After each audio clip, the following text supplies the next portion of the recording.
Voilà, mesdames et messieurs, 19h01, on va pouvoir commencer cette conférence. Donc bienvenue à cette conférence pour laquelle j'ai le plaisir d'intervenir en tant qu'organisateur et modérateur ce soir, ce qui me permet de rappeler en 2 minutes le contexte avant de laisser la parole aux intervenants.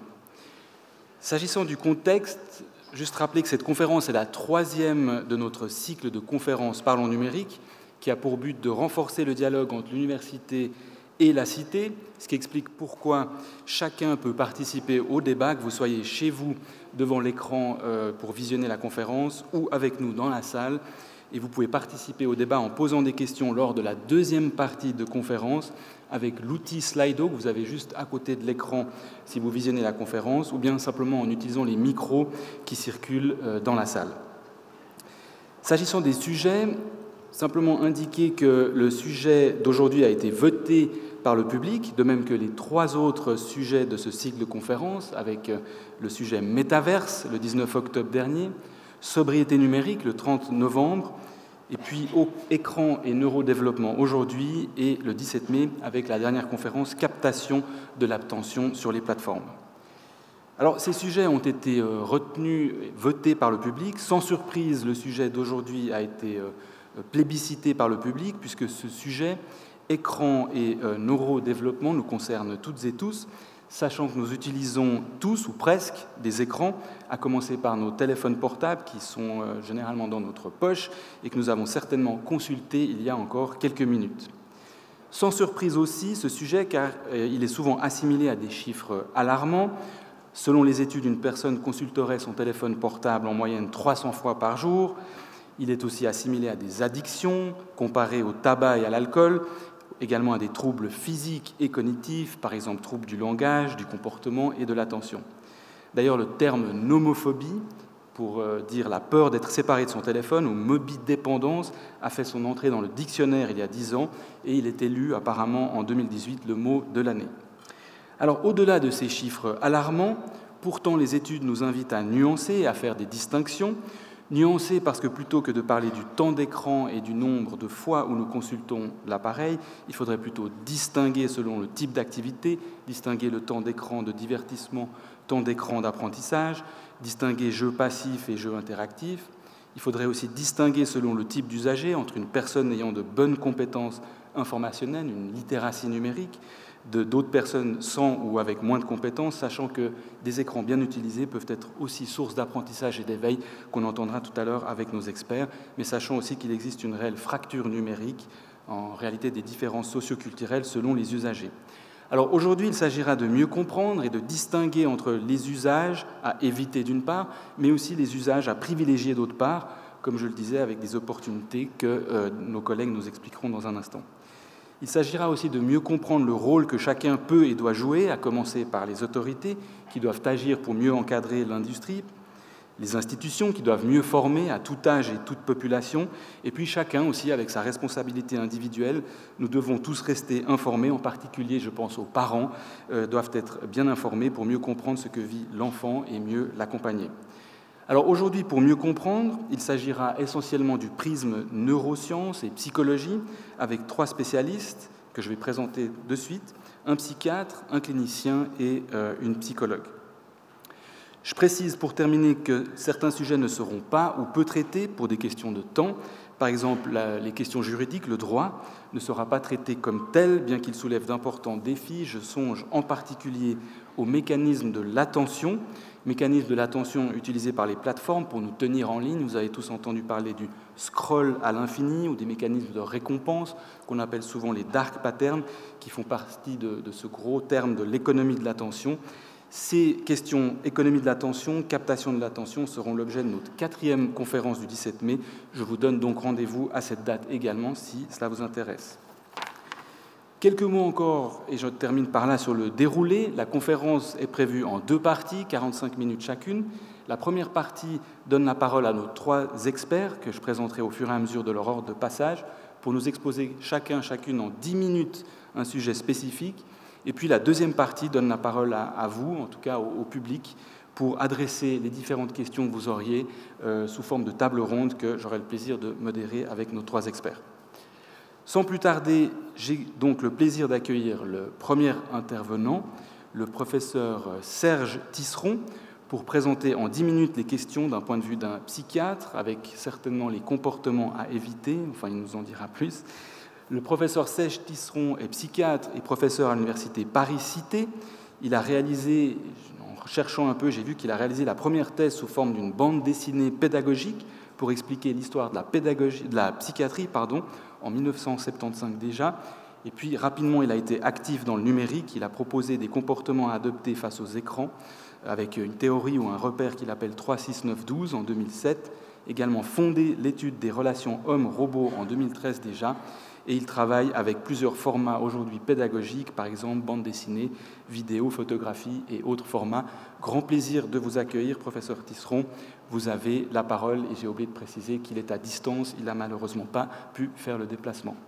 Bonne conférence à toutes et tous. Merci, professeur Tisseron. Merci beaucoup, merci de cette invitation, puis merci de cette présentation qui n'est pas alarmiste, mais qui n'est pas rassurante non plus, donc c'est bon signe pour ce qui va suivre. Alors effectivement, vous avez eu raison de dire qu'après une période où le temps passé devant les écrans était pointé comme le problème majeur, on tient compte aujourd'hui de l'âge, des contenus, de l'interactivité, de l'accompagnement, de l'environnement. Alors, je vais rapidement aborder 4 questions. D'abord, dire quelques mots des jeunes face aux écrans, les plus jeunes, qu'on considère parfois dans certaines familles comme abandonnés face aux écrans, et c'est vrai, hein, certains parents même confiant une tablette ou un smartphone à leur enfant pendant le repas pour qu'ils se tiennent tranquilles. Mais on va voir aussi, dans un deuxième temps, les comportements des parents de ces jeunes enfants, et notamment leur propre utilisation des technologies, notamment de leur smartphone, ce qu'on appelle aujourd'hui la technoférence, l'interposition d'une technologie entre l'enfant et le parent. On dira quelques mots des adolescents, puis quelques mots des mésusages et des responsabilités. Donc, vous avez tous entendu parler par rapport au comportement des enfants laissés trop longtemps dans les écrans, des troubles que ça pouvait entraîner. Les premiers repérés ont été les troubles du langage, c'était les travaux de Christakis et Zimmerman. On a eu beaucoup de travaux aussi sur les troubles d'attention et de concentration par Schmitt et Pempek, des travaux sur le rapport aux mimiques, l'identification des mimiques, l'empathie émotionnelle, travaux de Pagani, des travaux aussi sur la motricité, des travaux sur la perte d'agentivité, donc beaucoup de travaux qui sont entrés dans les années 2010 dans ce qu'on a appelé la théorie de la substitution, c'est-à-dire que plus un enfant reste de temps devant les écrans, et plus c'est du temps qu'il lui a enlevé pour d'autres activités indispensables à son développement. Je parle ici des jeunes enfants de la naissance à 6 ans.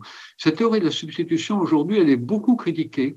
Alors, pour 2 séries de raisons. La première, c'est que cette approche montre des corrélations, mais pas des causalités. Et de plus en plus aujourd'hui, en fait, c'est le désintérêt parental qui est pointé, le défaut éducatif, d'ailleurs dans lequel les parents ne sont pas forcément responsables. Beaucoup, un certain nombre de parents pouvant allumer la télévision le matin parce qu'ils ont envie de se distraire, et puis la laisser allumer toute la journée parce qu'ils sont à la maison. Et l'enfant est en quelque sorte un dommage collatéral s'il est dans la seule et unique pièce où le parent a allumé la télévision. Donc, ces études montrent des corrélations, ne démontrent pas de causalité. Et aujourd'hui, justement, dans le même état d'esprit, beaucoup de travaux portent sur les disparités sociales. Et il y a même des études qui ont montré que l'effet des écrans sur le développement des jeunes enfants diminue lorsqu'on prend en compte le manque d'accès aux jouets, et puis aussi le manque d'accès aux équipements extérieurs, et puis le manque de personnes disponibles pour interagir avec l'enfant. Et donc, c'est comme ça qu'on arrive au deuxième point que je vous annonçais, qui est qu'est-ce qu'il en est des comportements des parents avec leur jeune enfant. Beaucoup de parents, hélas, utilisent leur smartphone pendant qu'ils interagissent avec leur enfant. Et des études ont montré que ces parents, ils font des phrases plus courtes, ils ont des mimiques plus pauvres, c'est normal, ils partagent leur attention entre leur enfant et le contenu de leur smartphone qu'ils consultent en même temps. Et cette situation peut créer chez l'enfant un sentiment presque d'abandon, en tout cas l'impression que les parents lui accordent peu d'importance à l'enfant. Et il a été montré que cela peut entraîner des troubles de l'attachement, la création de ce qu'on appelle un attachement non sécurisant, un attachement insécurisé.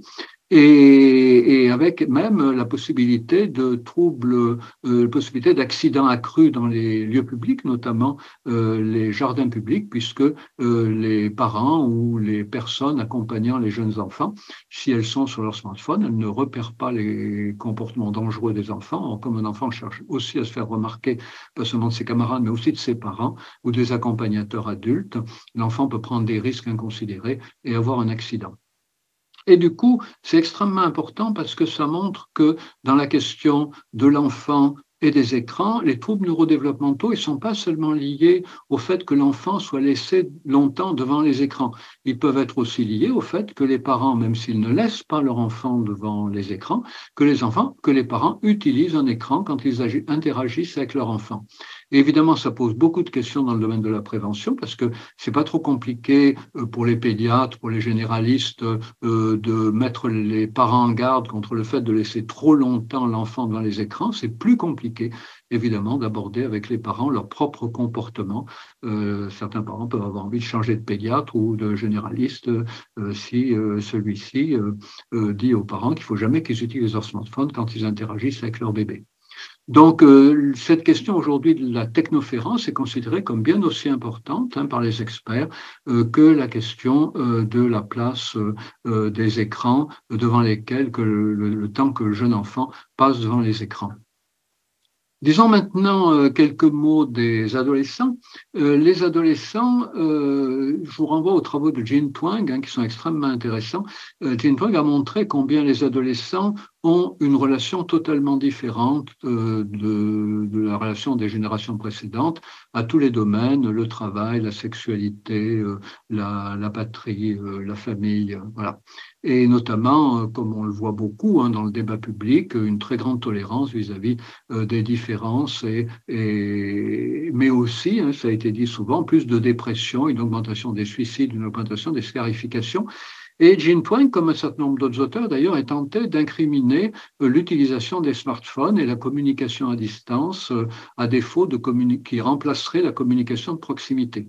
En fait, cette corrélation n'a jamais été démontrée puisque même l'Académie américaine de pédiatrie a dit à Jean Twenge que cette relation qu'elle établit entre l'utilisation des smartphones et l'augmentation des suicides et des scarifications demande à être démontrée avant que l'Académie américaine de pédiatrie fasse des mises en garde inspirées des remarques de Jean Twenge.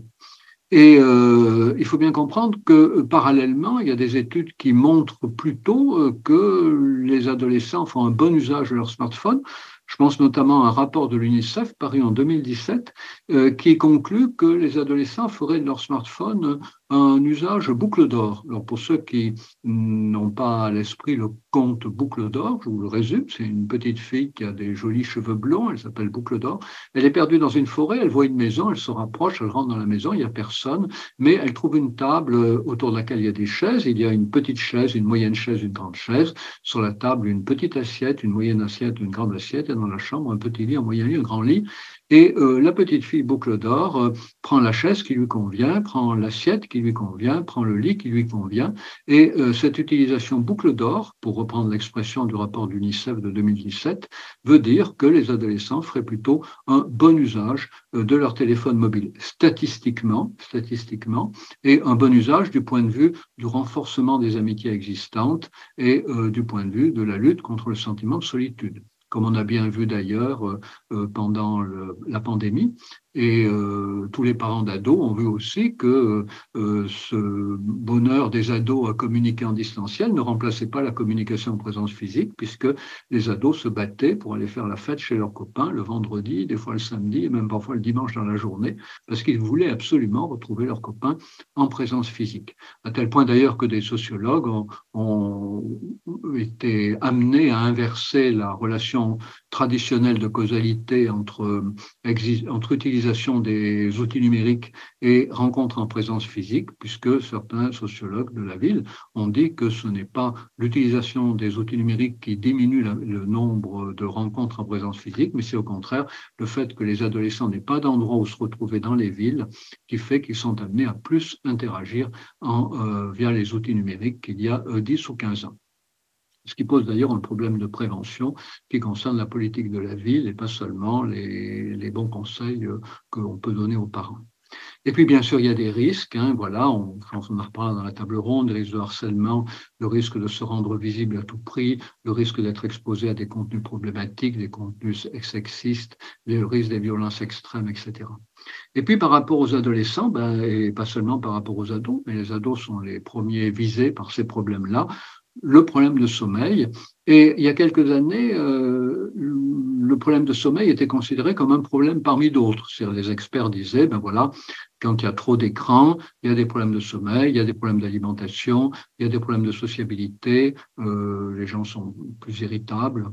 Et puis aujourd'hui, en fait, ces problèmes sont rapportés aux problèmes de sommeil. C'est quand on dort moins, on peut avoir une chute de l'attention et de la concentration, on se nourrit mal, on peut être un peu associable, irritable.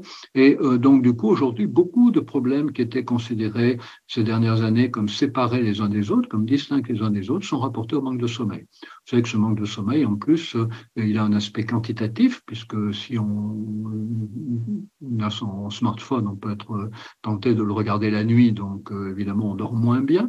Et puis on est amené à se coucher plus tard si on veut regarder tous les épisodes d'une série, au moins un grand nombre.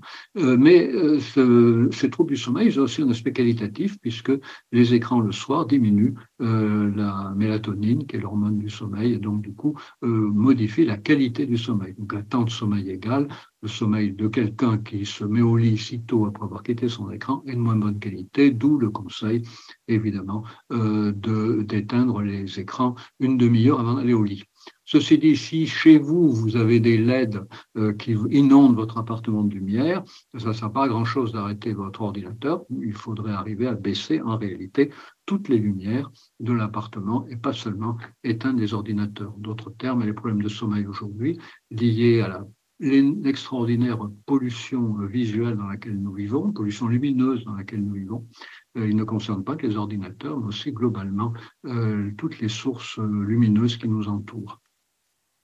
Quelques mots pour terminer sur les diverses responsabilités, de façon à ne pas penser que tout est affaire d'éducation. L'équiproquo d'Internet, il faudrait vraiment expliquer aux enfants que quand on ne se voit pas, on ne communique pas de la même façon et que toute la communication vis-à-vis, on voit l'autre, on voit ses gestes, ses attitudes, ses mimiques, tout ça régule, permet de donner un sens plus précis à ce qui est dit. Donc, quiproquo d'Internet, quand on ne se voit pas, on peut être tenté de se caricaturer, on a l'impression que l'autre ne comprend pas,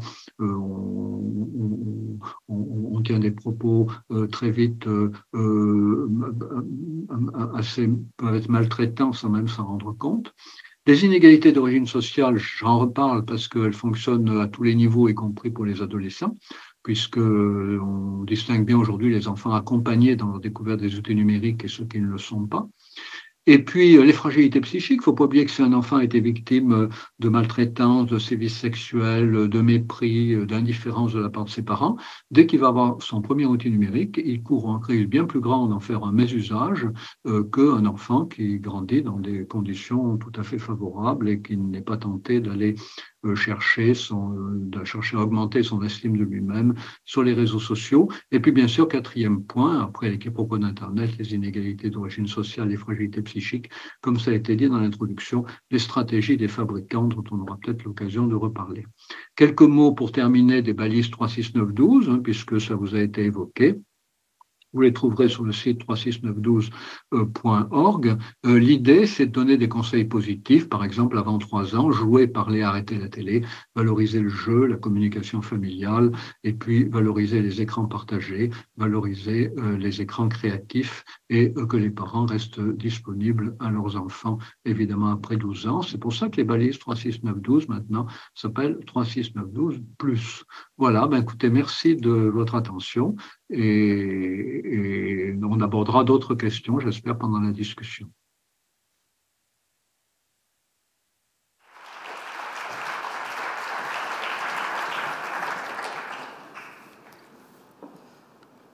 Bien, merci beaucoup, professeur Tisserand, pour cet exposé bref et dans les temps parfaitement.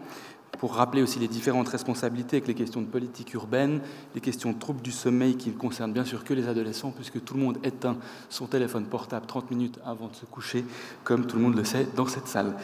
En tout cas, ravi à présent d'accueillir le professeur Radek Ptak, professeur associé à la faculté de médecine, au service, également au HUG, clinicien au HUG, au service de neurorééducation, responsable de la neuropsychologie.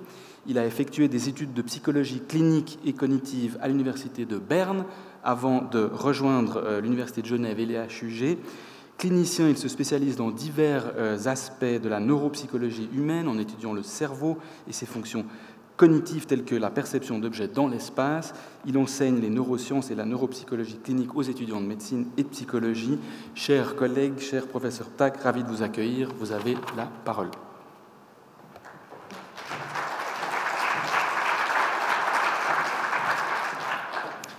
Alors merci beaucoup. Je tiens encore à préciser que je suis papa de 2 garçons adolescents, ce qui fait de moi évidemment un expert du numérique. Donc, je voulais parler très brièvement de quelques bienfaits et un peu plus exhaustivement de certains malfaits de l'exposition au monde numérique aujourd'hui, notamment en parlant de l'addiction aux jeux vidéo. Donc, si on regarde un petit peu dans le domaine des neurosciences, il y a tout un développement de technologies qui sont proposées pour améliorer les performances. Et puis il y a une revue de la littérature récente qui a un petit peu résumé tout ce que ces promoteurs des technologies enfin, quelles sont les promesses qui sont liées à ces technologies-là, quelles sont les affirmations, notamment qu'elles s'adressent à tous les âges, qu'on peut s'adresser à toutes les personnes saines ou à diverses conditions cliniques, qu'il y a un effet sur le bien-être, ça peut soulager l'anxiété, ça peut améliorer la qualité du sommeil, ça peut apaiser, augmenter la conscience de soi, augmenter éventuellement certaines capacités, la concentration, la mémoire de travail, la cognition générale, l'efficience, l'apprentissage, une liste interminable.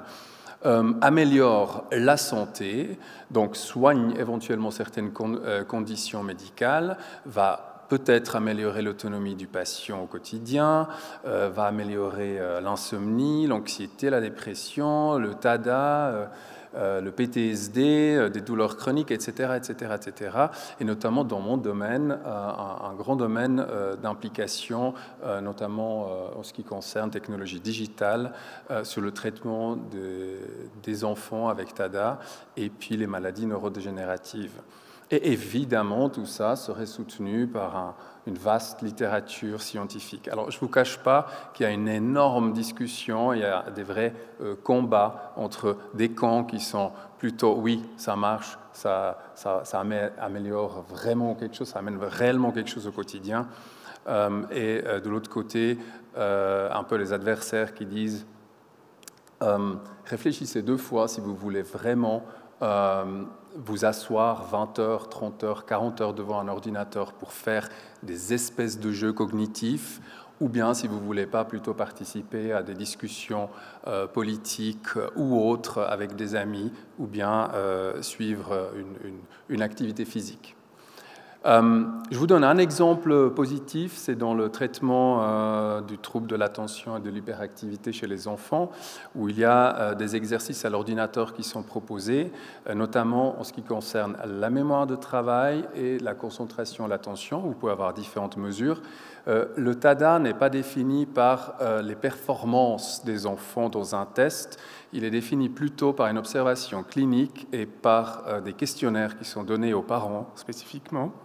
Et ici, vous avez une méta-analyse, ça veut dire une étude qui a analysé toute la littérature qui existait à l'époque. Ils ont trouvé 16 études randomisées contrôlées, vous voyez, qui impliquent 760 enfants.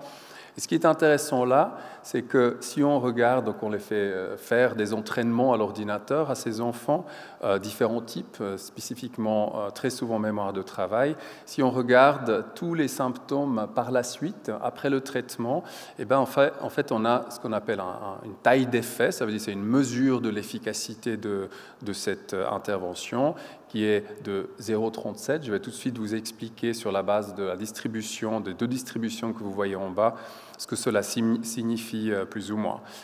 Ça, c'est par contre les personnes proches, ça veut dire c'est les papas, mamans éventuellement qui évaluaient leur enfant avant-après, tout en sachant que l'enfant avait été impliqué dans une étude. Si on demande à des évaluateurs qui ne savent pas si l'enfant a été traité, eh ben, cette valeur, cette taille d'effet, elle chute déjà à 0,2. Et puis, vous avez un tas d'autres mesures que vous pouvez utiliser qui sont plutôt pas significatives du tout, donc notamment les aspects attention, si on prend des mesures objectives, etc. Que signifie 0,2 au niveau taille d'effet? Vous voyez en bas, je vous ai dessiné 2 distributions. Vous avez un groupe qui représente, donc une distribution qui représente le groupe qui n'a pas été traité, c'est le groupe contrôle qui est à gauche. Et puis à droite, vous avez l'autre distribution des valeurs dans le groupe qui a été traité.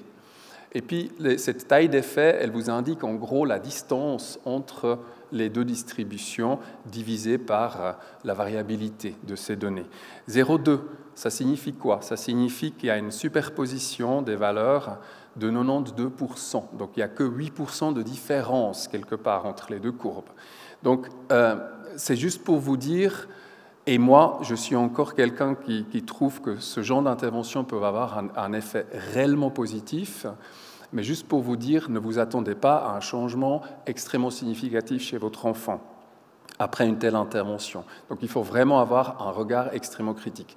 Mais a priori, le déplacement de cette courbe d'intervention, il est à droite, ce qui signifie amélioration toujours. Donc on peut au moins dire une chose, s'il y a quelque chose qui se passe, ça serait une petite amélioration liée à ces technologies. Qu'en est-il des effets négatifs?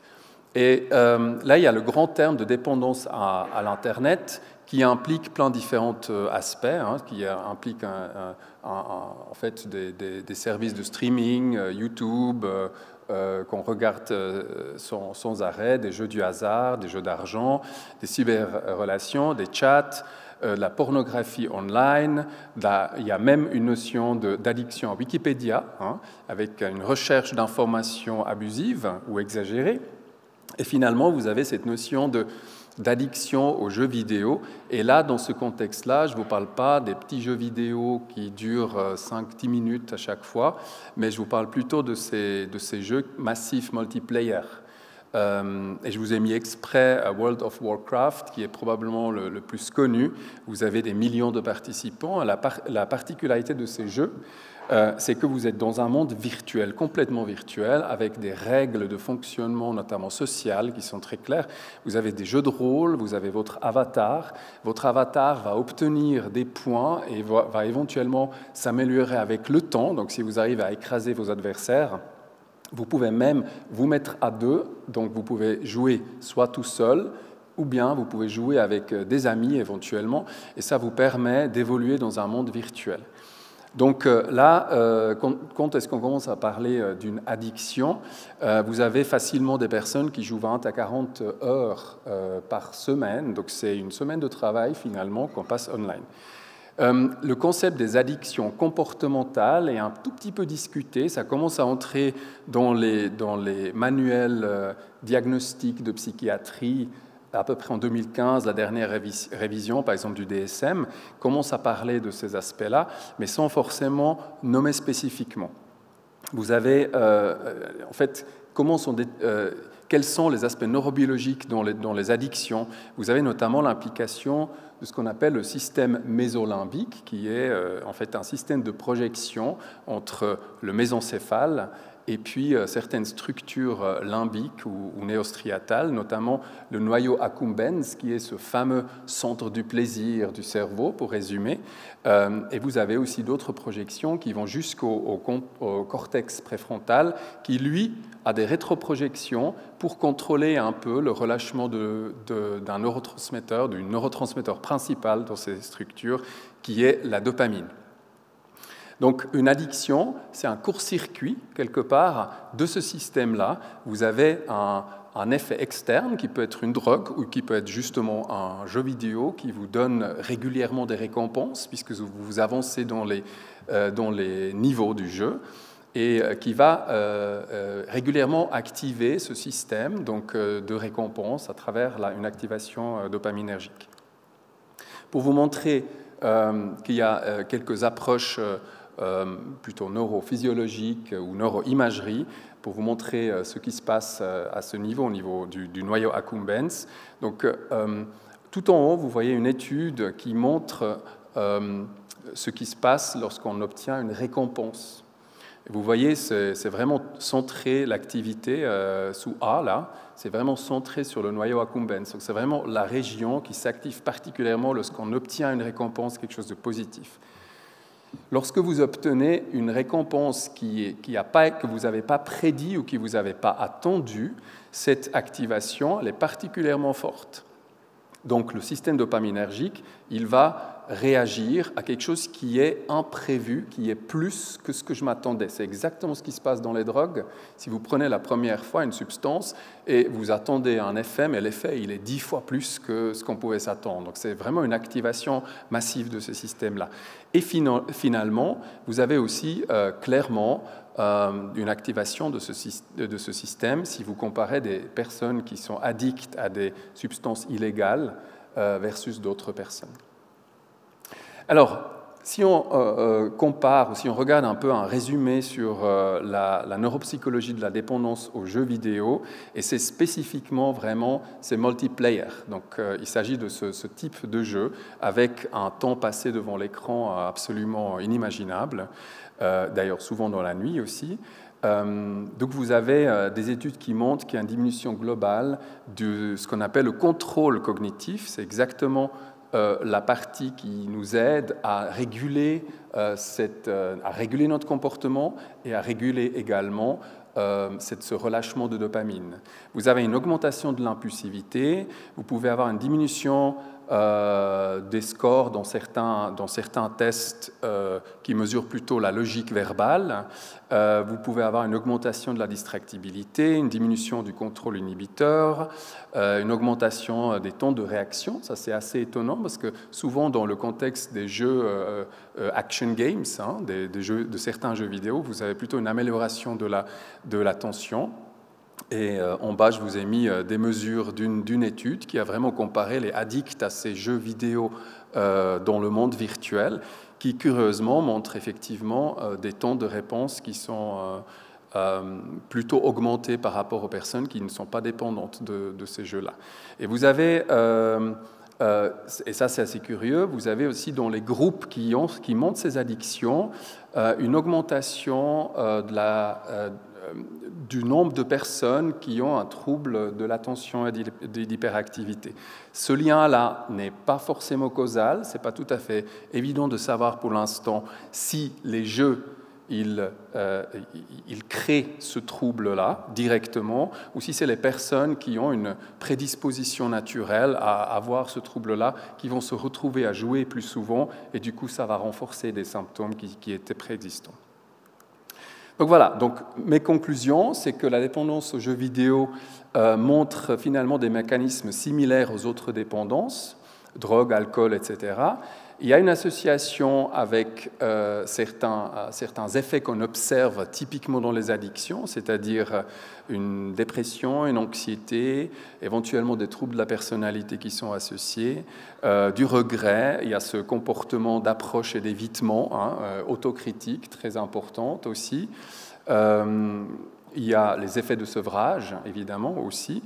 Il n'y a pas forcément un avantage, voire clairement un désavantage pour différentes capacités cognitives telles que l'attention, la vitesse de réaction. Et il y a une forte altération des capacités, comme notamment dans le domaine du contrôle cognitif, de l'impulsivité, de la distractibilité et de la mémoire de travail. Voici mon mot de fin. Merci beaucoup.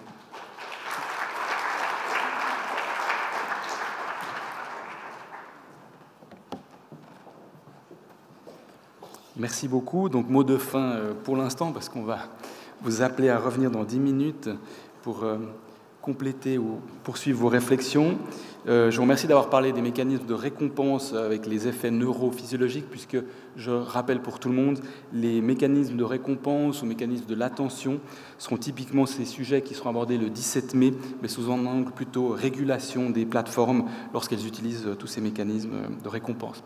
Et je ne savais pas qu'il y avait des Wikipédia dépendants, et j'imagine qu'on va être bientôt ChatGPT dépendant. Voilà, en tout cas, grand plaisir maintenant d'accueillir l'intervenante troisième et dernière pour cette première partie de conférence, la professeure Mireille Betrancourt, professeure en technologie de l'information et processus d'apprentissage. Elle est également directrice du TECFA à l'Université de Genève. TECFA, c'est une unité de recherche en technologie de formation et apprentissage. Elle est docteure en sciences cognitives. Elle s'intéresse spécifiquement à l'impact du numérique sur l'apprentissage et les processus cognitif. Grand plaisir de vous accueillir. Enfin, professeur Betrancourt, vous avez la parole.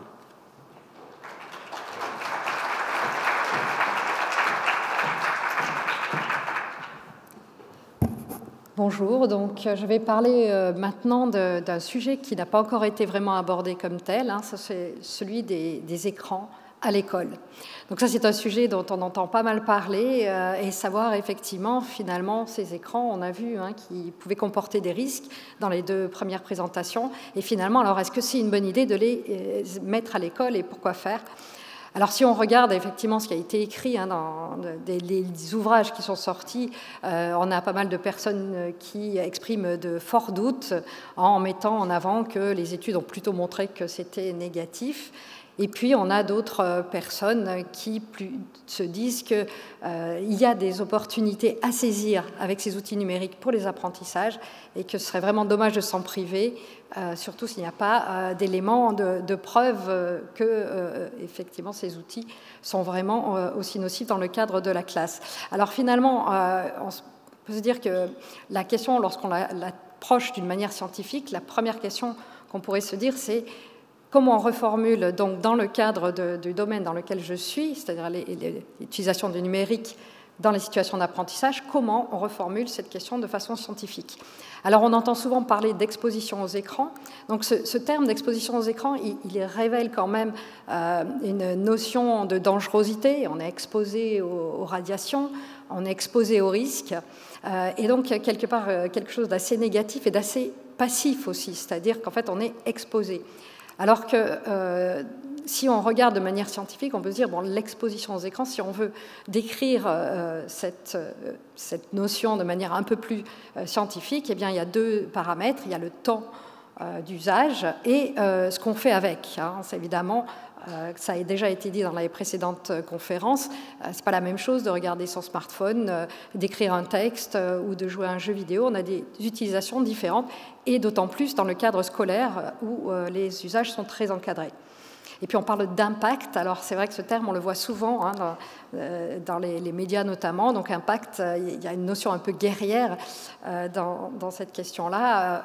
Alors je préfère parler effectivement d'effets et de nouveau, de manière scientifique, ce qu'on essaie d'avoir, c'est des effets sur quoi, Donc on mesure en général des performances, soit par des tests standardisés, soit par des éléments de mesure avant-après. Et également des choses qui sont plus liées à ce qu'on pourrait appeler l'engagement cognitif, l'engagement affectif, c'est-à-dire l'énergie, disons, qu'on met dans les tâches.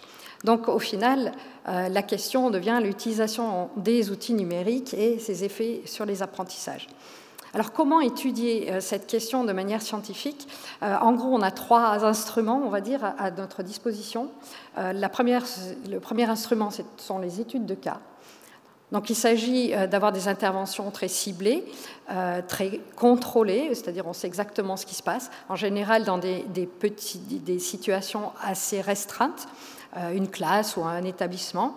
on utilise un certain outil. Par exemple, je vais utiliser un outil de géométrie dynamique et je compare ça à un autre outil, enfin ce qui est fait classiquement dans la classe, ou bien je fais des mesures avant-après. Donc l'intérêt des études de cas, c'est d'avoir des explorations assez approfondies, avec énormément de données. Ça permet d'explorer, de comprendre des processus, du moins de faire des hypothèses sur les processus, mais la généralisation est limitée. Une deuxième approche, c'est une approche corrélationnelle. À l'inverse, là, on a un nombre de mesures important, en général avec un très grand échantillon, qui permet d'avoir effectivement suffisamment de mesures pour qu'on n'ait pas de biais de sélection de ces échantillons. Et ensuite, on met en relation des mesures qui ont été faites de manière standardisée pour étudier s'il y a une relation entre, par exemple, l'utilisation des ordinateurs et les performances d'apprentissage. Et puis finalement, on a une approche expérimentale que je présenterai donc juste après. Je vais d'abord parler de l'approche corrélationnelle. Alors quand on parle des écrans dans les classes, on entend souvent parler de cette étude de l'OCDE de 2015 qui a utilisé un indicateur de nombre d'ordinateurs dans les établissements et de nombre de fois que les ordinateurs étaient utilisés. Alors, ils ont pris des performances, ils ont regardé le lien entre le nombre de fois que les ordinateurs sont utilisés et les performances, alors principalement en mathématiques et en lecture. Bon, là, je présente les chiffres en mathématiques. Et donc, ce que vous voyez au milieu, c'est la moyenne donc, des établissements de l'OCDE qui ont participé.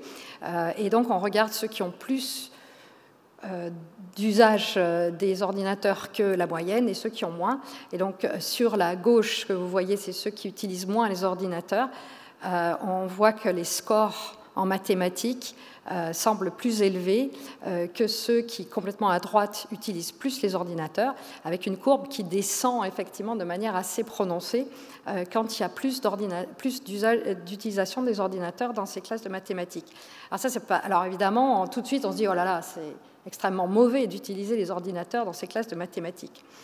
Mais plus loin dans le rapport, on a ce genre de graphique-là, où ils se sont intéressés, ils ont un peu plus finement demandé, mais qui utilise l'ordinateur dans la classe et puis pendant les devoirs.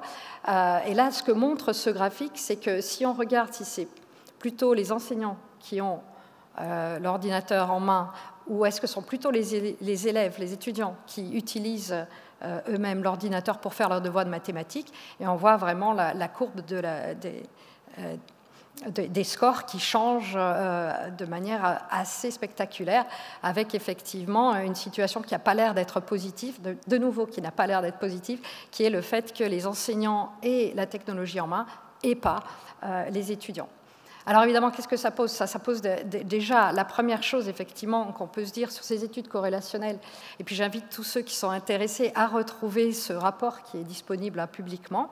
Donc dans le rapport, les auteurs, comme on a dit, comme Serge Tisseron l'a dit dans la première intervention, corrélation n'est pas causalité, et comme ça a été dit aussi dans la deuxième intervention, c'est-à-dire qu'en fait finalement on observe des relations, si on met en relation ces deux mesures, mais finalement rien ne prouve que l'un cause l'autre.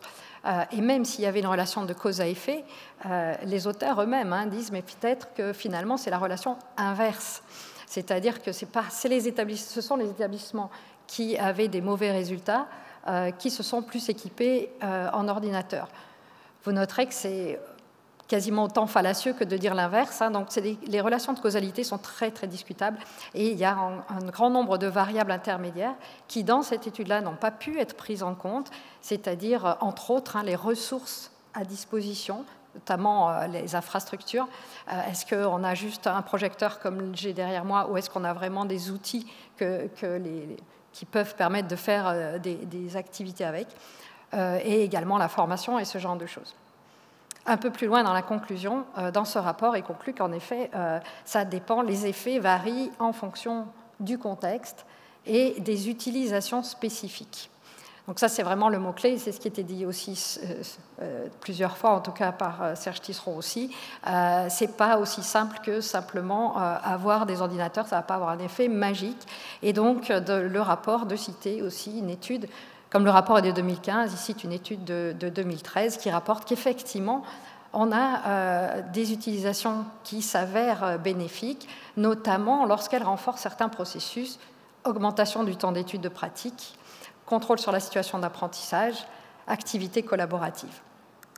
Donc effectivement, si on regarde quelles sont ces utilisations qui peuvent renforcer les apprentissages, peuvent soutenir des mécanismes, donc j'avais proposé un modèle qui parlait de 4 fonctions particulièrement intéressantes des technologies, parce que finalement, c'est pas dans le fait qu'on utilise autant ces technologies dans toutes les sphères de l'activité humaine, c'est peut-être pas un hasard. Hein. C'est que ces technologies, elles ont quand même un soutien sur plusieurs pôles, le stockage, la réutilisation d'informations, la collaboration et le partage, via Internet notamment, le traitement automatique des données qui permet l'interactivité, donc avec toutes les questions de feedback, de rétroaction, et puis l'enrichissement multimédia qui permettent d'aller effectivement au-delà du simple médium écrit. Tout ça avec deux possibilités d'utilisation, utiliser des vidéos, mais aussi des possibilités de création. L'outil numérique permet quand même de créer des choses. Donc, comment savoir si ces usages-là vont vraiment soutenir les processus d'apprentissage? Donc, on a la troisième approche qui est l'approche expérimentale. Donc, rapidement, je décris pour des personnes qui connaîtraient moins cette approche. Donc, on a en général une situation qui est manipulée avec une condition A et une condition B. Par exemple, j'utilise mon logiciel de géométrie informatisé versus quelque chose qui est plus les outils du manuel classique. Je constitue un échantillon, fais des mesures qui permettent d'avoir les mêmes mesures dans tous les groupes. Ensuite, je compare les résultats. Une chose importante sur l'échantillon, c'est que l'échantillon doit être tiré de manière aléatoire. On ne doit pas avoir de choix sur cet échantillon. Et ensuite, on compare les résultats. Donc là, en l'occurrence, ma condition A serait meilleure apparemment que ma condition B. Et puis ensuite, il y a tout l'aspect aussi de la discussion scientifique, c'est-à-dire qu'en fait, on va mettre ça en regard avec d'autres études, et on va les discuter, et ensuite, on va contribuer à construire et valider des modèles. Et donc là, j'insiste sur le fait que on ne peut pas étudier la relation en fait, entre l'utilisation de l'ordinateur et des apprentissages, des mesures d'apprentissage, si on n'a pas un modèle qui explique les mécanismes, qui a des hypothèses sur les mécanismes, les processus impliqués. Voilà. Dans le temps qui me reste, j'aimerais vous parler juste d'un projet que l'on actuellement avec des collègues de la faculté. Donc ce projet propose d'utiliser la réalité virtuelle, ou plus exactement, c'est un environnement virtuel sur écran, sans casque, mais je vous montrerai des vidéos tout à l'heure. Donc cet environnement de réalité virtuelle, dans cet environnement virtuel, simule une ville et permet de travailler sur des compétences spatiales et liées aux apprentissages géométriques dans l'espace large, l'espace géographique. En termes de développement cognitif, il s'agit de ce qu'on appelle les compétences visuospatiales. Les compétences visuospatiales sont extrêmement importantes pour le développement de nombreuses aptitudes telles que les mathématiques. On peut les mesurer avec des tests psychométriques validés. Et puis on a de l'autre côté, on a fabriqué des séquences didactiques qui sont là pour développer des connaissances et des compétences telles qu'elles sont évaluées dans le cadre scolaire. Et donc, dans cet environnement, je peux vous montrer ce que ça donne. J'ai une petite vidéo.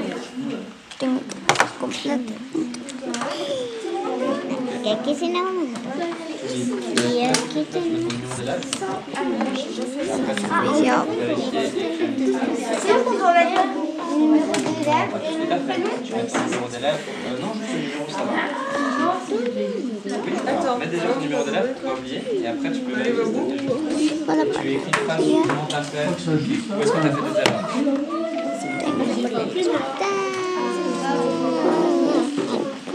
Comment ça se fait sur le plan si à côté d'un tas, et puis en vrai, tu ne vois pas le tas. Et là, il y en a un autre ou pas? Donc voilà, donc cette vidéo montre effectivement un enfant qui est en train de faire une tâche. Donc on ne voit pas, mais il a un joystick, on le voit sur l'autre ordinateur d'à côté. Donc l'enfant est tout seul, mais il parle un peu de manière... enfin, il parle assez tout seul.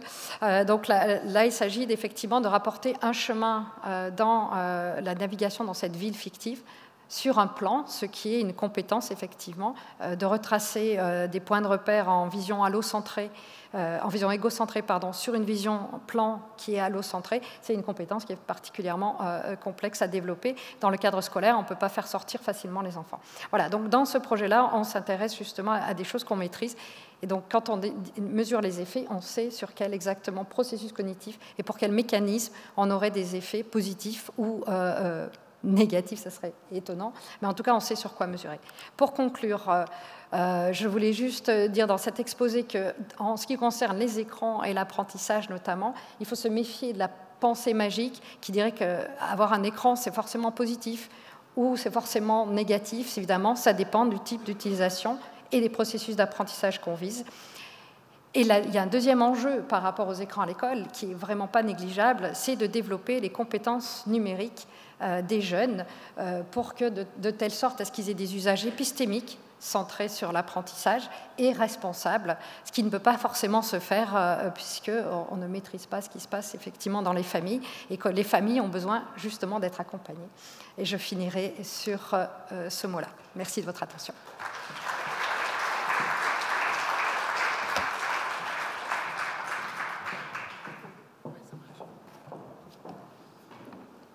Merci beaucoup. Également à professeur Betrancourt. Donc on peut passer à la deuxième partie qui est la table ronde, ce qui permet à chacun dans la salle de poser des questions également aux personnes qui suivent à distance.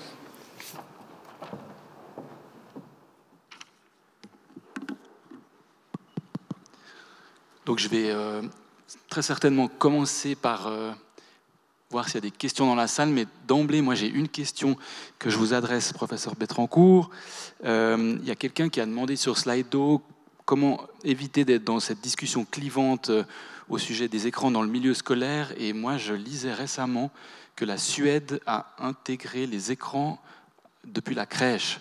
Alors, c'était juste un exemple, mais est-ce que vous sauriez nous dire comment éviter cette discussion clivante pour les écrans dans le milieu scolaire ? Oui, alors effectivement, la discussion elle peut être clivante si on imagine effectivement une exposition. L'exposition, hein, c'est pour ça que j'ai discuté au départ ce terme d'exposition aux écrans. Ce terme, il est quand même un peu anxiogène, on va dire, alors que dans le cadre scolaire, on n'est pas du tout dans une exposition, on est dans une utilisation qui est réfléchie, qui vise certains processus, qui est encadré. Vous avez vu dans la petite vidéo que j'ai montrée que l'enseignant est là, il passe, il voit les enfants, donc c'est extrêmement encadré. Donc souvent, on a un discours clivant parce qu'on imagine que les enfants sont tout seuls avec leur casque au milieu d'une salle et qu'ils seront laissés à eux-mêmes, livrés à eux-mêmes, alors qu'on n'est pas du tout dans ces phénomènes-là. Et je crois que pour éviter ce discours clivant, il faut juste comprendre ça. Comprendre que lorsqu'on introduit des outils numériques dans les classes, les enseignants sont là, les utilisations qui sont faites sont réfléchies et le temps passé devant les écrans est souvent dérisoire par rapport à toutes les autres activités. Et en tout cas, ce n'est pas une exclusion des autres activités. Je ne sais pas si ça répond. Je ne sais pas si les autres collègues veulent compléter, ajouter quelque chose. Je veux bien ajouter quelque chose, si vous m'entendez. Oui. Voilà, c'est que, oui, tout à fait d'accord, sauf que ce mot est quand même valable pour les très jeunes enfants, parce qu'un jeune enfant qui est dans une pièce où la télévision est allumée sans arrêt est soumis à la télévision comme il l'est à la lumière qui est dans la pièce, comme il l'est aux conversations qui sont dans la pièce. Et là, c'est vraiment une exposition. Donc, le mot, hélas, s'applique quand même aux situations dans lesquelles les très jeunes enfants, incapables de comprendre ce qu'il y a sur l'écran, sont soumis des grandes heures durant à cet environnement sonore et visuel auquel il ne comprend rien, mais qui évidemment l'empêche de faire autre chose.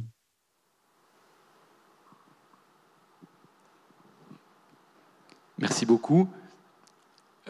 Alors, je vois qu'il y a une personne au fond. On va prendre une question dans la salle. On va juste attendre que le micro vous parvienne.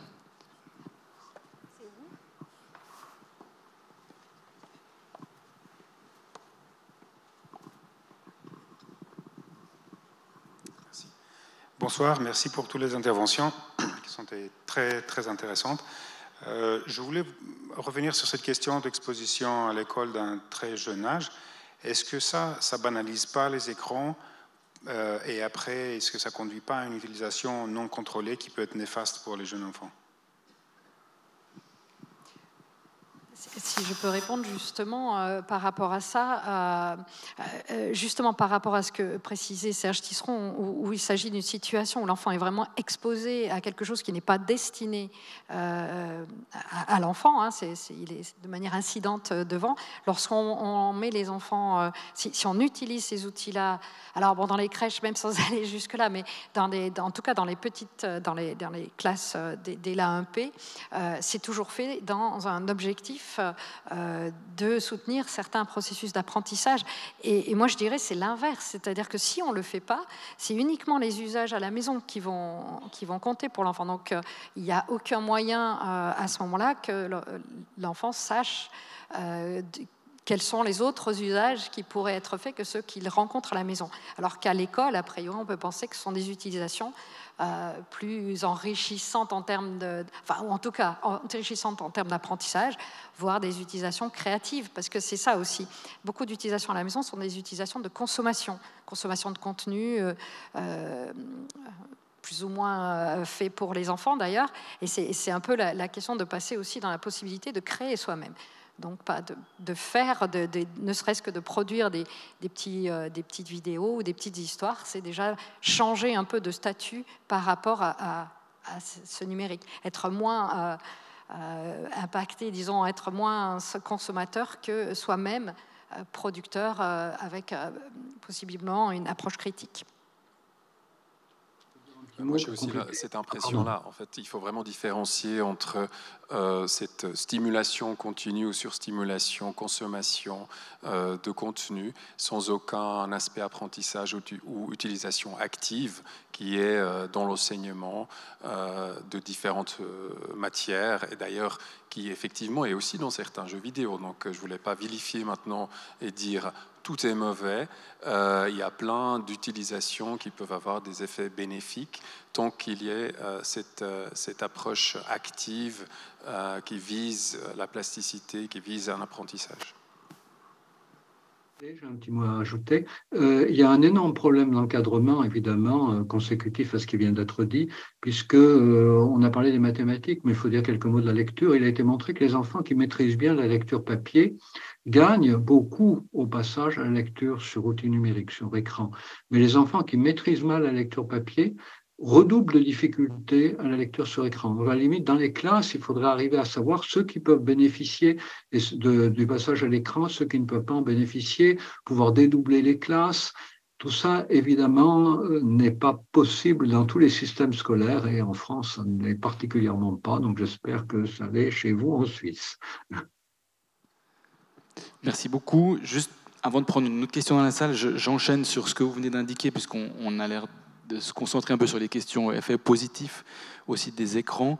Et je pense dans la salle, et moi-même, on aurait besoin, et je prends la question de Slido, surtout pour professeur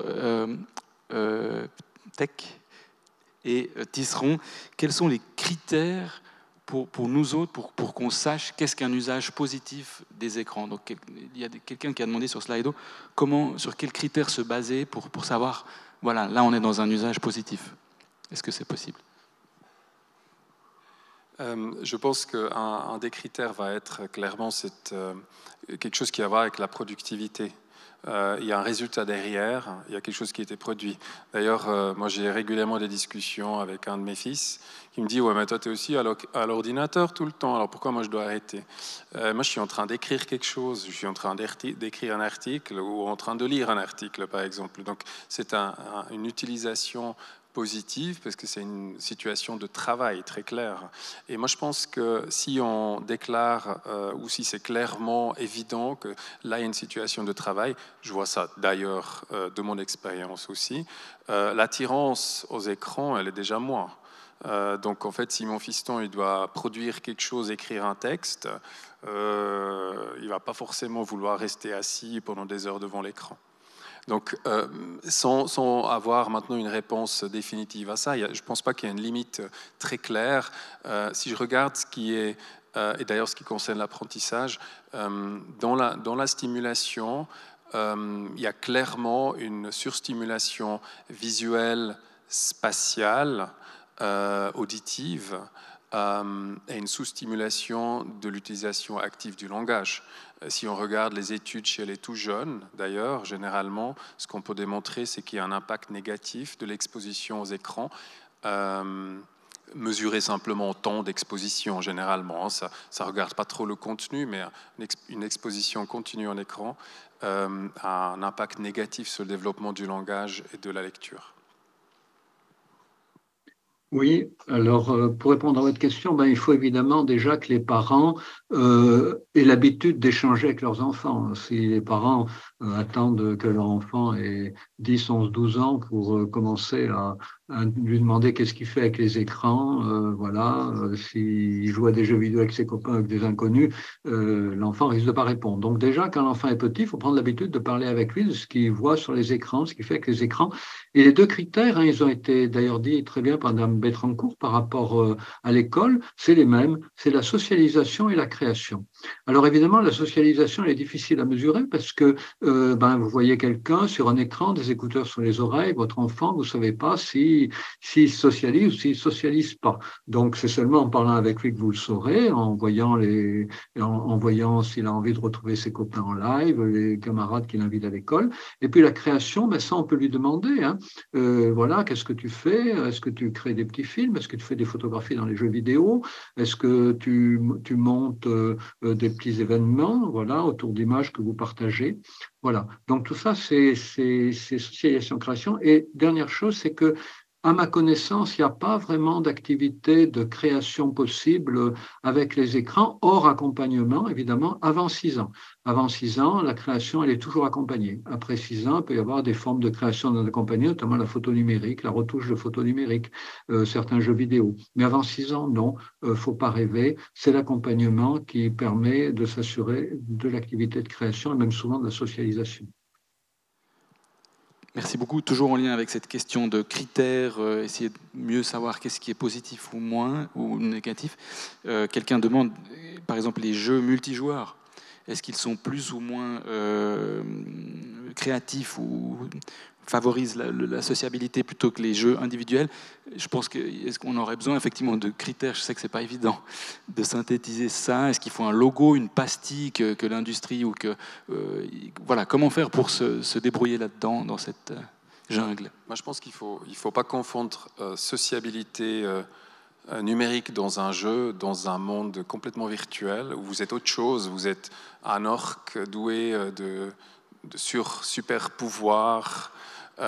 Et qui va réussir à assembler autour de lui d'autres avatars, d'autres joueurs. Le statut que vous obtenez, par exemple, correspond souvent pas du tout au statut que vous avez dans la vie réelle. La partie probablement positive, mais à vrai dire, il y a très, très peu d'études dans le domaine encore, c'est le côté tactique peut-être, développement d'un certain sens, donc planification, résolution de problèmes, etc. Et puis organisation d'un groupe, où là, on peut effectivement voir une amélioration de certaines capacités chez ces joueurs qui va peut-être ou probablement se transférer aussi sur la planification d'autres activités. Je ne dirais pas, par contre, que ça va améliorer vos interactions sociales dans la vie réelle. Oui, alors pour ajouter quelques mots, oui, tout à fait d'accord, pour ajouter quelques mots, on ne peut pas mettre un logo sur certains jeux, tout simplement parce que c'est la façon de jouer. Tous les jeux aujourd'hui sont, comme on dit, bac à sable, c'est-à-dire vous pouvez, quand un jeune enfant est au bac à sable, il peut faire des pâtés dans son coin, il peut jeter du sable sur des camarades et les embêter, faire forme de harcèlement, ou il peut inventer un petit jeu collectif et le partager avec d'autres. Donc c'est exactement pareil avec les jeux vidéo. Aujourd'hui, les jeux vidéo en réseau, ils sont tous joués en réseau, multijoueurs, vous avez toutes les possibilités. Et alors, qu'est-ce qui fait comment des parents peuvent-ils savoir s'il y a socialisation ou pas?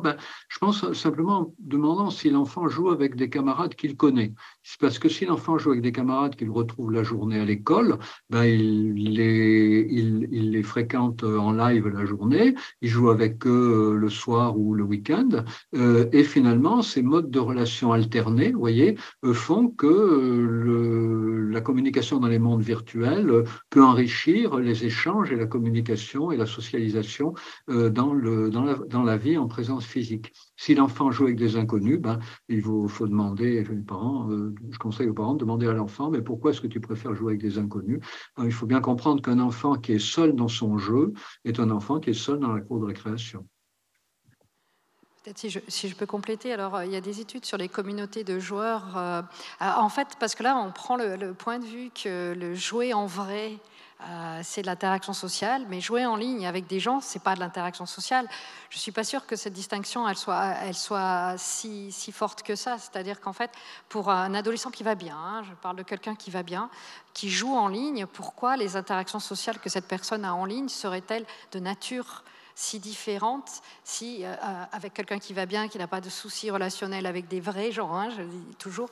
Il est quand même pas mal montré dans la littérature aussi que ces communautés de joueurs souvent se rencontrent. Il y a pas mal de games, des manifestations de jeux, bientôt Polymanga à Montreux d'ailleurs, en avril, et les jeunes se rencontrent, ces communautés. Donc en fait, ils deviennent, alors je suis d'accord qu'ils ne restent pas des inconnus. Ça veut dire qu'au bout d'un moment, effectivement, il se peut qu'il y ait aussi des amitiés, des liens très forts qui se créent dans ces communautés, et c'est montré que ces jeunes peuvent aussi développer un réseau, alors un peu plus large. Si tout va bien dans la vie du jeune, à part ça, parce qu'il y a d'autres signes, c'est pas mon domaine, mais il y a d'autres signes, finalement, pourquoi pas?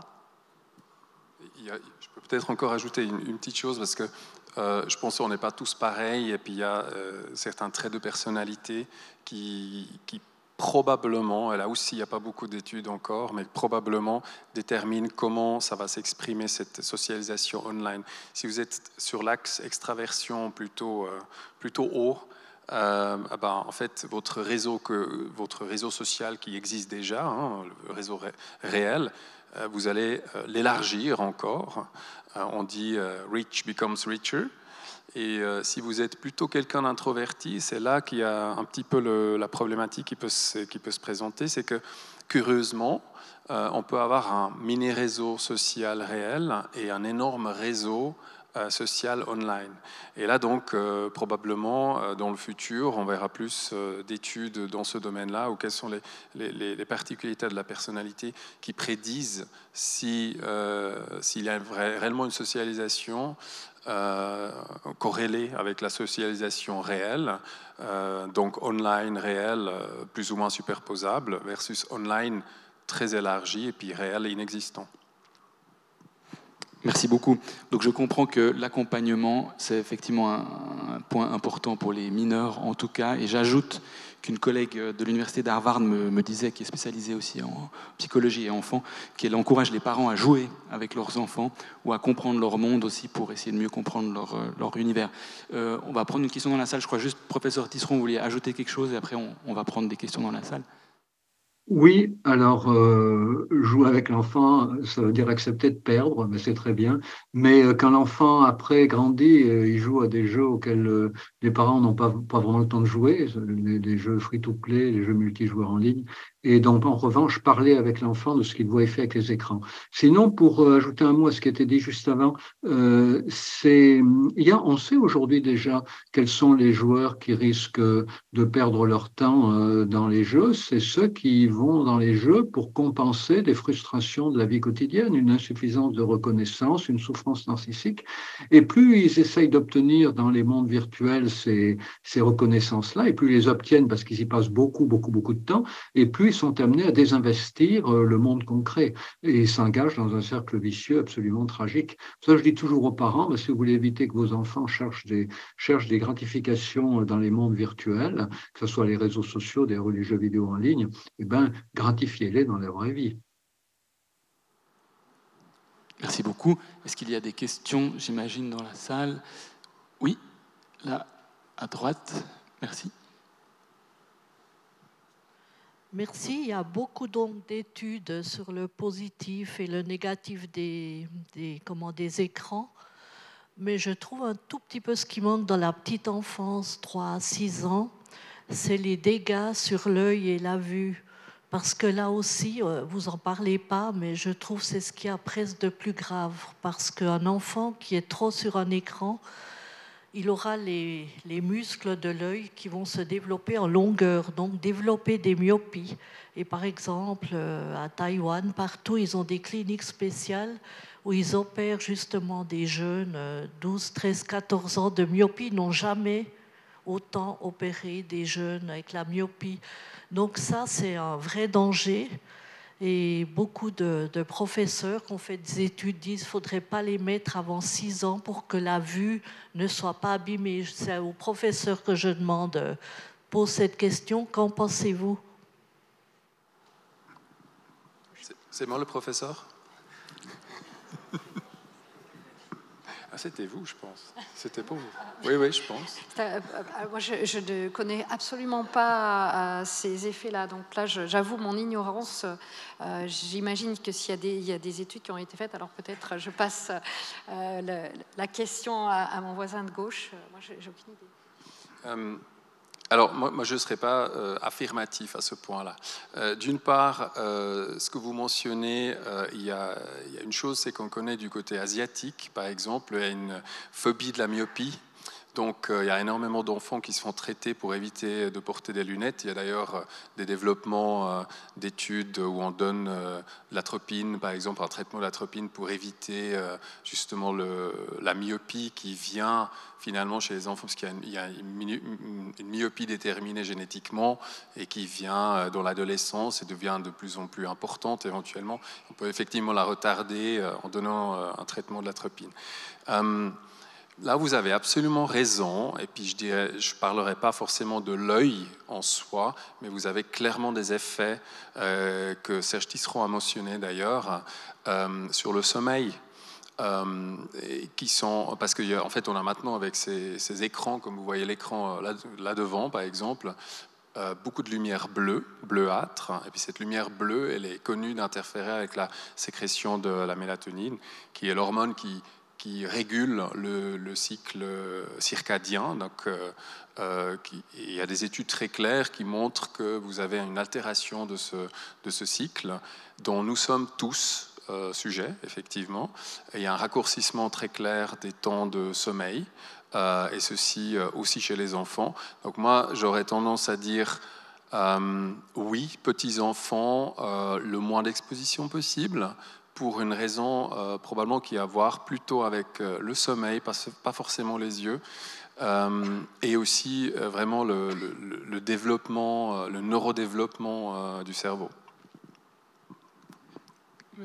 Question complémentaire, mais je crois que vous avez peut-être plus ou moins répondu. Quelqu'un sur Slido demandait pourquoi les nourrissons de 0 à 4 ans, par exemple, sont si attirés par les écrans et qu'est-ce qui se passe dans leur cerveau. Mais peut-être que c'est ce que vous indiquez. Les nourrissons sont de toute façon attirés par la nouveauté. En fait, il y a ces magnifiques études qui montrent qu'il y a un effet très joli, 1000 fois démontré chez les adultes. Ce que nous connaissons, nous allons le juger affectivement plus positivement. C'est un effet, ça s'appelle l'effet de simple exposition. Donc ce qu'on a vu, même si on ne s'en souvient pas, on va plus tard le préférer à quelque chose qu'on n'a pas vu. Cet effet, il est inversé chez les enfants jusqu'à 3-4 ans, comme ça. D'où toutes ces études qui utilisent ça pour déterminer de quoi ils sont cognitivement capables, finalement. Parce que les enfants, ils réagissent avec un réflexe d'orientation, les nourrissons. Donc ils orientent leur regard, la tête, vers ce qui est nouveau. Et donc tout ce qui est stimulant, tout ce qui est nouveau, sur un écran, si vous montrez un écran, il y a tout le temps la même chose dessus, je peux vous assurer que le nourrisson ne va pas le regarder au bout d'un moment. Il va le regarder dans un premier temps. Ce qui est particulier, c'est le changement en continu. Et vous avez un film avec plein de couleurs, une BD, quelque chose qui défile, il y a du mouvement, des accélérations, décélérations. C'est une stimulation continue, nouvelle pour le nourrisson qui va particulièrement l'attirer. Effectivement, d'images très colorées, très mouvementées, qui provoquent des émotions fortes chez le jeune enfant, puis chez l'adulte aussi. Mais il y a autre chose aussi chez l'être humain, c'est l'attention conjointe, qui est très forte chez le bébé. Vous savez, le bébé, il va apprendre à développer ses centres d'intérêt en fonction de ce qui intéresse les adultes qui l'entourent. L'attention conjointe, c'est le fait que si un adulte regarde quelque chose, le bébé regarde lui aussi du même côté. Et d'ailleurs, on a tous gardé ça dans nos comportements. On a tendance à tourner la tête du côté où nos compagnons, nos compagnes tournent la tête, on se dit il doit y avoir quelque chose à voir. Chez le bébé, c'est très important. Et donc, du coup, quand un bébé voit les parents toujours préoccupés avec leur smartphone, regardant leur smartphone, cherchant leur smartphone, eh bien, il va investir le smartphone comme une sorte d'objet extraordinaire, hein, dont il va attendre beaucoup, parce que les parents, manifestement, en entendent beaucoup, dont il va évidemment se servir, mais dont il va chercher à s'emparer tout le temps quand il le voit, parce que ça, pour lui, ça va être prendre l'objet qui va lui permettre de devenir grand comme les parents, de faire comme papa-maman. Voilà. Et donc, si nous rentrons dans la chambre de notre bébé en jonglant avec 2 oranges, il est probable que notre bébé se précipitera sur les oranges pour essayer de jongler avec. Mais avec le smartphone, si on rentre dans la chambre de bébé avec le smartphone, il faudra prendre notre smartphone. Merci beaucoup. 2 questions dans la salle, donc je crois une derrière, si on peut passer le micro, et après devant. Bonsoir, merci beaucoup. J'aurais une question concernant l'utilisation de FaceTime et de ce genre d'outils de communication vidéo. Moi, par exemple, j'utilise beaucoup FaceTime pour communiquer avec ma petite nièce qui a donc moins de 3 ans. Quel est votre avis là-dessus et est-ce qu'il vaut mieux ne pas du tout utiliser FaceTime, du coup le lien ne se crée pas forcément, ou est-ce qu'il vaut mieux tout de même utiliser un outil comme ça? Et aussi, est-ce que ça va créer une forme de déformation de l'attachement ou un biais par rapport au lien entre ma petite nièce et moi? Pour répondre, le conseil que donne l'Académie américaine de pédiatrie, c'est que il faut que la personne que l'on voit, que le jeune enfant voit sur l'écran, il faut que cette personne, il l'ait connue en réalité, qu'il l'ait vue pour de vrai, de manière à comprendre, autant que faire se peut, que en fait l'écran, c'est comme un miroir. L'écran renvoie l'image de quelqu'un, mais qui n'est pas lui, l'image de quelqu'un qui est ailleurs, mais qu'il connaît pour de vrai. Voilà, c'est la préconisation de l'Académie américaine de pédiatrie, réserver ces outils numériques au contact avec les adultes que l'enfant ou les enfants que l'enfant a rencontrés pour de vrai ou qu'il rencontre pour de vrai de temps en temps. Merci beaucoup. Il y avait encore des questions devant. Si on peut aussi passer le micro.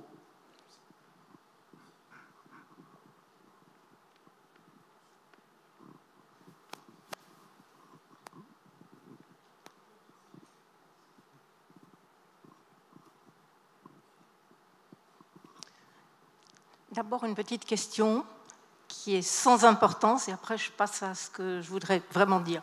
Mais la question sans importance est celle-là. On sait, tout le monde sait, je crois, que tous les grands inventeurs des outils numériques de la Silicon Valley ont interdit, ou ont en tout cas écarté, les écrans des lieux d'éducation des enfants. Je ne sais pas si je dis quelque chose que très peu de personnes savent, mais en tout cas ça, je l'ai entendu maintes fois. Alors voilà, ce serait une petite question incidente. Et puis l'autre chose que je voulais dire, c'est que moi, je vous remercie, je vois qu'on peut faire beaucoup de choses, et j'avais compris déjà qu'on peut faire beaucoup de choses dans le sens du développement positif, cognitif et cérébral pour l'enfant.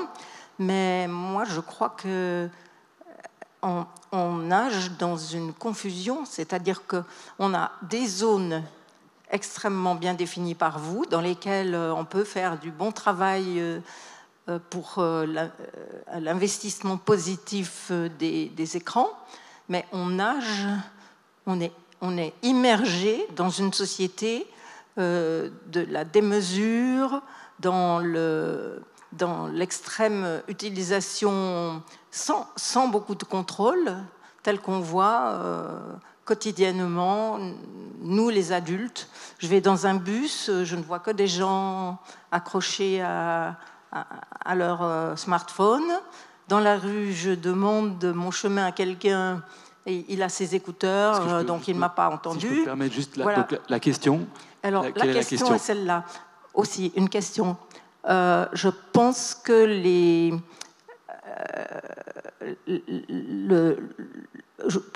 je me demande si les diverses modalités de troubles de style addiction et autres troubles addictifs du comportement ne sont pas aussi liés à ce qui a déjà été dit, c'est-à-dire des difficultés et des troubles dans la constitution des liens d'attachement. Les liens d'attachement, c'est-à-dire, enfin, il y a beaucoup de difficultés dans toutes les couches de la population, dans les familles.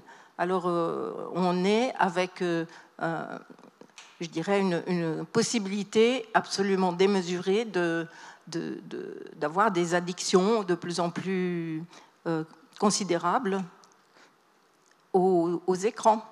D'accord, donc donc la question c'est avec la pointe de l'iceberg, c'est les effets positifs. Sous l'iceberg, c'est l'immersion totale du numérique. Est-ce que ça a des impacts négatifs sur la sociabilité? Et puis j'imagine la question incidente, pourquoi la Silicon Valley, les CEO ont renoncé aux écrans alors que la Suède intègre les écrans à la crèche? Je veux bien parler sur la question incidente, si jamais. La première question sans importance, moi je vous laisserai la parole. En tout cas. Oui, par rapport à ça, alors, je dirais il y a deux éléments de réponse par rapport à la première question. Bon, déjà, il faudrait vérifier que ce soit vraiment le cas. Et même si c'était le cas, dans quelle mesure ça voudrait dire que c'est une bonne idée ça, et puis la troisième chose que j'aimerais dire par rapport à ça, qui est vraiment... ça révèle aussi, si c'est le cas, ça peut révéler en fait une crainte. Parce qu'on se compare, on a tendance à comparer ce que font nos enfants ou nos adolescents à ce qu'on faisait nous au même âge. Et ça crée évidemment un peu, ça fait une différence assez forte et on peut avoir l'illusion de se dire finalement, moi si j'avais eu ça, ça aurait été très problématique pour moi.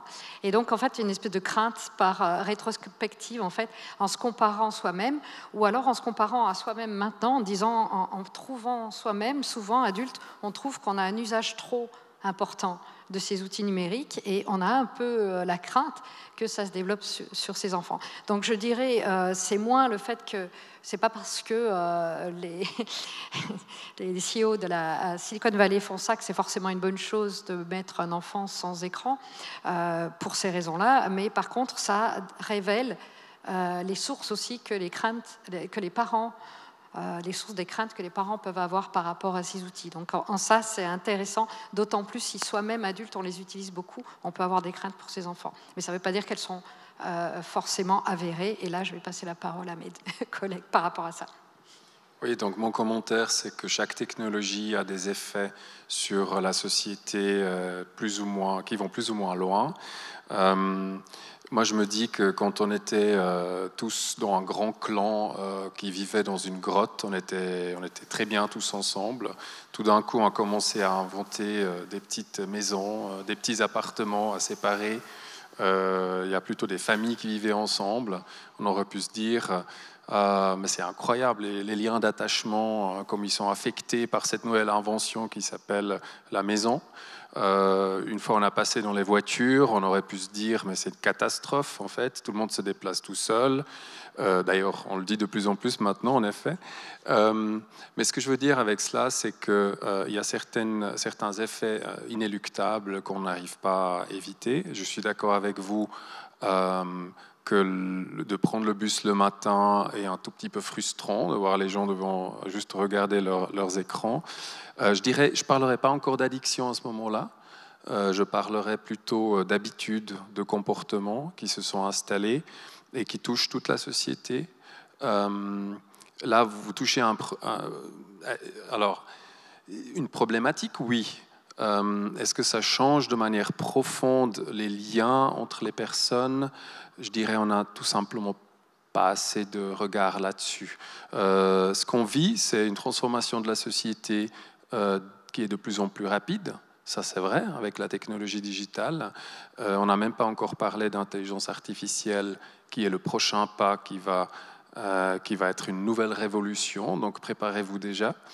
On n'arrive pas à suivre avec l'évaluation des effets négatifs, mais aussi des effets positifs de tous ces aspects-là.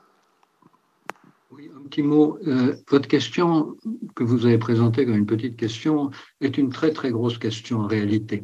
Et il faut que vous compreniez que les cas de la Silicon Valley mettent leurs enfants dans des écoles dont le prix vous ferait hérisser les cheveux sur la tête si vous le connaissiez. Et il ne faut pas oublier que quand Steve Jobs emmenait ses enfants à la pizzeria, il privatisait d'abord la pizzeria. Donc ces enfants ne sont pas élevés dans les mêmes conditions que les nôtres. Et à l'école, ils ont des animaux domestiques, ils ont des potagers, ils ont des coachs, ils sont pris en thérapie individuelle, enfin en prise en charge individuelle constamment. Tout ça coûte une fortune et ça veut dire quoi? Ça veut dire qu'il y a des alternatives. Et c'est la question que je posais tout à l'heure, à laquelle il faut toujours revenir. C'est-à-dire, quelles alternatives offrons-nous à nos enfants? Il y a de plus en plus de béton dans les villes, et il y a des espaces pour les personnes âgées, ce sont des bancs où ils peuvent se reposer, à l'ombre en général. Il y a des bacs à sable pour les mères qui ont des jeunes enfants. Les vieux votent, les mères votent, les ados ne votent pas. Alors, les villes ne leur consacrent pas d'espace particulier, ils peuvent se retrouver. Avant, ils se retrouvaient dans les supermarchés, maintenant, c'est plus possible. Et donc, du coup, la question des alternatives aux écrans sont fondamentales. À l'école, même chose, un enseignant pour 30 élèves. Les écoles de la Silicon Valley, ce n'est pas un enseignant pour 30 élèves. C'est 1, 2, 3, 4, 5. En Suède, ils sont 2 ou 3. Et je pense qu'à la Silicon Valley, ils sont 1 pour 1. Voilà. Et donc, du coup, c'est la question de tout ce que les enfants de la Silicon Valley ont et que nos enfants n'ont pas. Ça serait idiot de dire on va enlever le smartphone de nos enfants parce que dans la Silicon Valley, ils n'en ont pas. Donc, donnons plutôt à nos enfants un petit peu, peut-être 1%, 10%, ça serait génial de ce que les enfants de ce dont les enfants de la Silicon Valley bénéficient. Et puis, pour votre remarque sur les transports en commun, on rejoint la question qui a été évoquée plusieurs fois. Qu'est-ce que les gens font? Si les gens jouent à Candy Crush Saga, effectivement, c'est jeu conçu pour rendre les gens addicts. Hein, donc là, effectivement, il n'y a rien de réjouissant. Si c'est pour regarder le journal en ligne, beaucoup de gens maintenant ne lisent plus le journal papier, le journal en ligne, sur le smartphone, pourquoi pas. Et puis, si c'est pour parler avec des amis, c'est bien aussi. Hein. Et regardez attentivement ce que font les gens et vous verrez qu'il y a tout éventail des bons usages et des usages problématiques. Mais moi, ce que j'observe, en tout cas, moi qui prends beaucoup le métro depuis très longtemps à Paris, c'est que et le train, c'est qu'on voit maintenant des gens heureux sur leur smartphone, alors qu'avant, on voyait beaucoup de gens tristes, beaucoup dans les transports en commun. On voit maintenant des gens heureux qui interagissent avec des amis avant d'avoir fini leurs 2 heures de transport en commun pour rentrer chez eux. Merci beaucoup. Donc peut-être pas que pour les petits chatons, les vidéos des petits chats avec le scroll infini. Alors une question très importante, ou plusieurs questions très importantes que je fusionne, et c'est pour, semble-t-il, professeur Ptak, ou peut-être les autres peuvent compléter, c'est la question de comment gérer les notions d'addiction, ou en tout cas d'usage des jeux ou autres usages numériques dans le milieu familial. Et une personne demande quand un enfant semble accro, comment gérer sa dépendance dans le milieu familial. Et quelqu'un d'autre se demandait comment gérer l'usage des jeux par un enfant sans tomber dans la répression. Soyez répressif. Il ne faut pas confondre, à mon avis, autorité parentale et puis méchanceté. L'enfant va toujours essayer de le tourner « t'es méchant avec moi, tu m'interdis ça », parce qu'il n'est pas capable de comprendre l'autorité parentale. À cet âge-là, il n'arrive pas à comprendre que c'est dans un objectif futur. Et puis, combien de nous étions très contents que nos parents étaient chiants quand on était petits, nous ont interdit certaines choses. Puis quand on a 20, 25 ans, on se dit « ouais, c'était quand même pas mal qu'il m'a limité par rapport à ça, il y avait un certain danger ». Donc, ça nous prend beaucoup de temps. Je pense que l'autorité, elle est nécessaire. Oui, répression, oui, bien sûr. Mais ça ne doit pas être une répression méchante, bien sûr. Ça peut être des règles. Moi, je pense que des règles, c'est essentiel. Les règles du temps, le contrôle sur le temps, le contrôle sur le contenu, etc. Moi, je dirais comment est-ce qu'on peut gérer l'addiction? C'est trop tard. C'est un peu trop tard. Il faut déjà voir, à mon avis... Alors, je dirais, quand je vous ai parlé de ces addicts au jeu, on parle adolescence tardive, jeune âge, généralement. C'est des personnes de 18 à 30 ans qui entrent dans ces études-là, qui sont les personnes qui jouent aussi longtemps. Et d'ailleurs, si vous avez regardé la littérature que j'avais citée, c'est quasi exclusivement la littérature asiatique de Chine, Corée, Japon, Taïwan. Ça, c'est les pays qui sont particulièrement touchés par cette vague, justement, d'addiction aux jeux vidéo. Et donc, il y a beaucoup d'études là-dessus. Les enfants... Alors, le problème, c'est des jeux qui durent quelques minutes, qui se terminent après. Je crois qu'il y a un potentiel relativement limité de devenir addict. Le problème, c'est que si on a une cinquantaine de jeux et l'enfant a 5 heures de limite de temps, il peut passer d'un jeu à l'autre et finalement, il a utilisé ces 5 heures sans autre. Donc, il faut certainement, selon l'âge de l'enfant, limiter le temps d'utilisation d'écran très clair. Je vais ajouter un petit mot. Quand on parle d'addiction aux écrans, on a un peu trop tendance à penser l'addiction possible des enfants et des ados sur le modèle d'addiction chez les adultes. Mais les ados, on l'a évoqué, et peut-être pas assez, ils n'ont pas le cerveau comme nous. C'est-à-dire, ils ont une hypersensibilité à la récompense. Or, par rapport aux jeux vidéo et aux réseaux sociaux, évidemment, ça va avoir un très, très fort pouvoir de capter leur attention, beaucoup plus grand que chez l'adulte. Et ils ont une hypersensibilité socio-émotionnelle, c'est lié, on va rentrer en détail, mais c'est lié à la maturation cérébrale, qui commence par l'arrière du cerveau et qui ne concerne la zone préfrontale que tardivement. Ils ont une hypersensibilité socio-émotionnelle qui font que si leurs copains sont engagés dans quelque chose, ils courent un très grand risque de s'y engager, même s'ils se rendent compte que c'est problématique. Et ça a pour conséquence que beaucoup d'ados de garçons font leur crise d'adolescence sur les jeux vidéo. Les parents s'affolent, mon fils a une addiction, mon fils a une addiction. Et en fait, quand ils arrivent à 17-18 ans, ils s'éloignent du jeu vidéo, ils investissent la vraie vie. Et je suis content, en effet, d'avoir entendu le professeur Ptak dire que les études sur l'addiction, c'est 18-30 ans. Donc, vous paniquez pas avec votre enfant. S'il a 14, 15, 16 ans, s'il passe beaucoup de temps sur les jeux vidéo, c'est parce qu'il a envie d'aller là où vous ne pouvez pas le suivre. Parce que vous voulez toujours aller là où il est. Vous voulez savoir qu'est-ce qu'il fait à l'école, vous voulez avoir des éclaircissements par les enseignants. Certains parents veulent même le tracer avec ses objets numériques. Dans les jeux vidéo, il vous échappe. Et en plus, il retrouve ses copains, hypersensibilité aux récompenses, hyper-excitabilité socio-émotionnelle. En général, ça cesse à 17-18 ans. Si un thérapeute vous dit « amenez-moi votre enfant qui est trop sur les jeux vidéo à 13 ans, il sera guéri à 18 », mais soyez sûr que c'est un charlatan, parce qu'à 18, à 90%, ils n'y sont plus. Après, il faut vraiment une pathologie associée pour qu'ils y restent. Merci beaucoup. Le mot de la fin, avant que je conclue avec le professeur Betrancourt. Oui, alors je voulais juste rajouter par rapport à mon collègue, juste pour nuancer effectivement que c'est un peu ce que disait Serge Tisseron, ça dépend effectivement des situations. Donc la répression, je ne sais pas si c'est vraiment un modèle éducatif, mais en tout cas, ce qui est important, c'est d'avoir de s'adapter aussi à l'âge de l'enfant et au type de choses que l'enfant fait. Enfin, je veux dire, ça paraît un peu évident dit comme ça. En effet, il faut peut-être laisser aussi un peu de marge de manœuvre à l'enfant, mais c'est exactement ce que vient de dire Serge Tisseron. Peut-être pas être totalement dans le contrôle aussi de ce que fait le jeune, surtout à l'adolescent.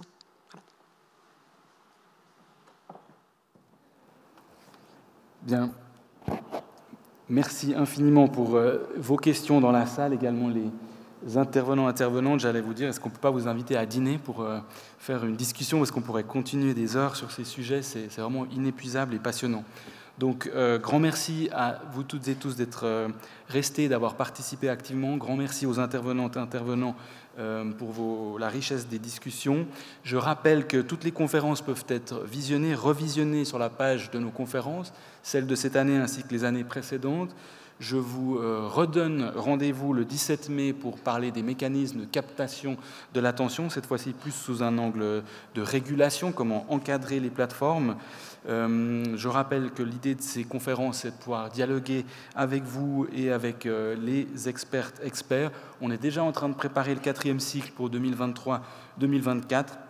a priori avec le sujet sexualité et numérique, et puis le sujet l'école du futur, où on abordera de nouveau cette question de faut-il intégrer les écrans ou non. Impossible de terminer ces mots d'accueil sans remercier toutes les personnes qui ont permis un tel projet, ces conférences, bien entendu le rectorat pour son soutien, toute l'équipe du Bureau de la transformation numérique, le service communication et technique, mes collègues ici présents qui ont aidé la mise sur pied de cette conférence, et une fois de plus, merci aux experts et à vous toutes et tous d'avoir participé activement. Bonne soirée.